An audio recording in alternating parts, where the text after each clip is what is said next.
তোমাকে বলবো না তো কাকে বলবো? কথাটা একটু বেশি স্নিগ্ধ। মানুষের বলার মতো অনেক কিছুই থাকে, শুধু বলার মতো মানুষ থাকে না। রাতের পর রাত জাগা, চরম কাঠিন্য, তুমুল ঝড়ঝাপটা, অস্পষ্ট কান্নার দাগ, এগুলো আমরা কাউকেই সহসা দেখাতে পারি না।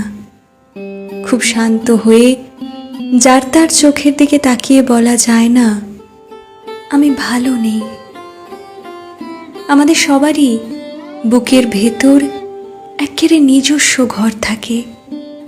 দরজায় খিল দেওয়া, জানালায় পর্দা টান টান করে রাখা একটা অফ হোয়াইট দেওয়ালের একান্ত ঘর। খুব সন্তর্পণে সে ঘরের দরজা আমরা খুলি, ভীষণ যাচাই করে কাউকে প্রবেশাধিকার দিই, এলোমেলো করার সুযোগ দিই আমাদের মন নিপাট সাজানো জীবন।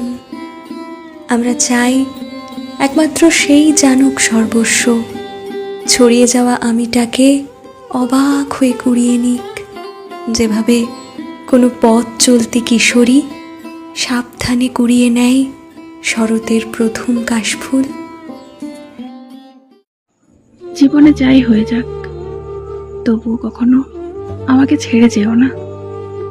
তোমার মনে আমার জন্য যে জায়গাটা রয়েছে সেটা আর কাউকে দিও না। আর আমি যদি জীবনে কোনো ভুল করি তাহলে সেটা তুমি শুধরে নিও, তবুও তুমি শুধু আমার হয়ে থেকো।